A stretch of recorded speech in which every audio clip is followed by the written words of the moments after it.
Cette semaine, je vais vous avouer un truc embarrassant. J'arrive pas à m'en foutre de Cyril Hanouna. Ouais, je sais, c'est la honte.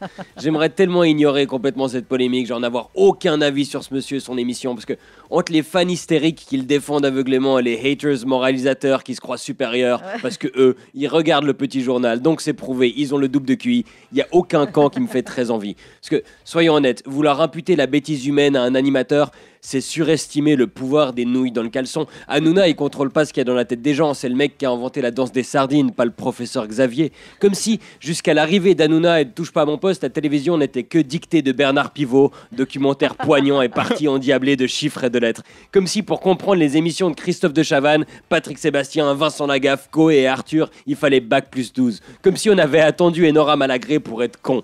Moi, je suis toujours en train d'essayer de finir un bouquin que j'ai commencé en 2007, mais je regarde 8 matchs de basket par jour. C'est pas moi qui vais leur jeter la pierre.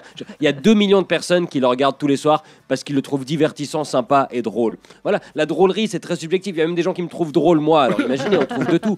Très bien, divertissez-vous, il n'y a pas de problème. Mais faut pas non plus faire semblant qu'ils inventent la pénicilline chaque soir sur D8. C'est pas parce que ça fait de l'audience que c'est forcément de qualité. YouPorn a 85 millions de visiteurs quotidiens. Mais personne se fusque quand ils ont 0 nomination aux Oscars.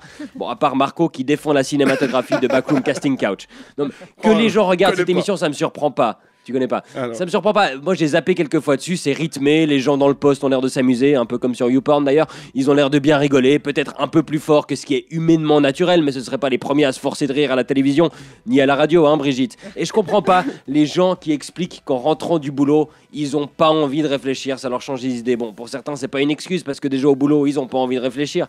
Mais je sais que moi, ça me vexerait que les gens me regardent quand ils ont pas envie de réfléchir. Mais quand on compare ma notoriété et celle d'Hanouna, c'est sans doute lui qui a raison. Il a trouvé la bonne formule, le truc qui marche. Bon, visiblement, il l'a trouvé en regardant Michael Youn se foutre à poil avec un mégaphone dans le Morning Live et il s'est dit non, ça c'est trop subtil, on perd des gens.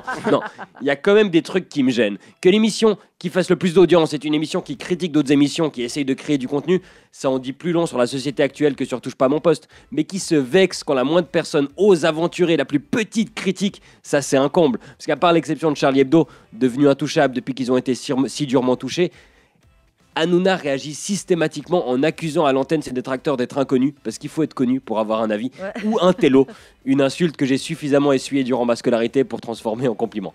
Et en privé, c'est pire apparemment. L'humoriste de Canal+, Julien Cazard, et le journaliste sportif Arnaud Ramsay ont porté plainte contre Hanouna qui leur a proféré des menaces par téléphone et texto, par fophone et toto, comme il dirait sans doute. Et ils sont des dizaines à dire anonymement qu'ils ont vécu la même chose. Visiblement, l'équipe d'Hanouna se comporte comme dans une cour de récréation pendant l'émission, mais aussi en dehors. Et le gentil et sympa Cyril veut distribuer des bourre-pif à tout le paf.